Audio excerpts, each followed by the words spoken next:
Guys तो देखते हैं class 10th maths NCERT trigonometry का एक इंटरेस्टिंग क्वेश्चन जिसमें sine theta minus cos theta plus 1 upon sine theta plus cos theta minus 1 को cos theta upon 1 minus sine theta के बराबर प्रूफ हमें करना है। ठीक है, तो जरूरी नहीं है हम एलएचएस से या आरएचएस के बराबर सॉल्व करें, हम आरएचएस से भी एलएचएस लाके प्रूफ कर सकते हैं। ठीक है, तो मैं पहले आरएचएस की वैल्यू रख लेता हूं, cos theta upon 1 minus sine theta. ठीक है, अब मुझे इससे ये वैल्यू प्रूफ करनी है, ये वाली। ठीक है, तो देखिए मुझे डिनोमिनेटर में ये वैल्यू चाहिए, तो मैं अपने मन से क्या करता हूं, इसी वैल्यू को डोमीटर मल्टीप्लाई कर देता हूं, इसी वैल्यू का न्यूमरेटर में कर देता हूं, क्योंकि देखिए मुझे अपनी तरफ से कुछ एक्सटर्नल मल्टीप्लाई नहीं करना, ये वैल्यू यही रहेगी बस। देखिए मैं इससे इसको काट दूंगा तो 1 बार कटेगा, तो अपनी तरफ से मैंने कुछ नहीं किया, बस इसका फेस बदलने की कोशिश की है। ठीक है, तो अब देखिए तो कॉस थीटा का अंदर मल्टीप्लाई करूंगा तो क्या आएगा, cos theta sine theta plus cos theta into cos theta cos square theta minus 1 बार cos theta into minus 1 minus cos theta.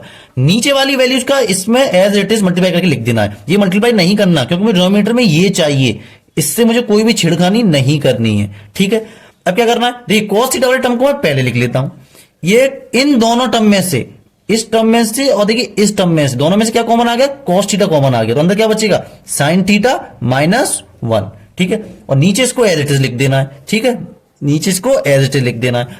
उसके बाद देखिए अब कॉस स्क्वायर थीटा को सिंस आइडेंटिटी होती है sine square theta plus cos square theta equals to 1, तो वहां से जो कॉस स्क्वायर थीटा है वो किसके बराबर होगा, 1 minus sign square theta plus, अब देखिए इसमें से मैं एक माइनस कॉमन ले लेता हूं, तो जैसे मैं बाहर इस टर्म में से माइनस कॉमन लूंगा तो ये जो साइन प्लस का था ये माइनस का हो जाएगा और जो माइनस का बनता वो प्लस का 1 हो जाएगा। ठीक है, बाहर माइनस कॉमन आ गया, नीचे एज इट इज छोड़ देना, इससे कोई भी छिड़काई नहीं करनी।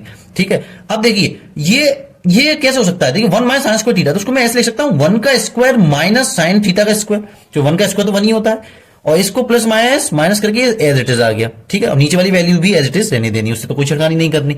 अब ध्यान से सुनिए, ये बन गई आइडेंटिटी ए स्क्वायर माइनस बी स्क्वायर, तो ये क्या होगा, ए माइनस बी ए प्लस बी। ठीक है, और ये ऊपर वाली वैल्यू एज इट इज लिख दी, नीचे वाली भी एज इट इज लिख दी। अब जब ध्यान से सुनिए, अब इन दोनों के एक टर्म में से और इन दोनों में से 1 माइनस साइन थीटा कॉमन है, तो जब इन दोनों से 1 माइनस साइन थीटा कॉमन लेंगे तो अंदर क्या बचेगा, 1 प्लस साइन थीटा।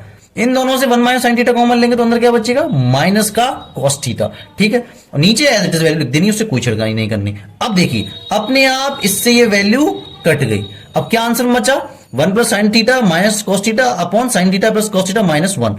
अब देखिए ये सेम वैल्यू है, ये बस sine theta minus cos theta लिखा है, इसको बस आगे पीछे करके लिख दूंगा, तो ये क्या बन जाएगा, sine theta minus cos theta plus 1 sign theta plus cos theta minus 1। यही एलएचएस थी, यही मुझे प्रूफ करनी थी।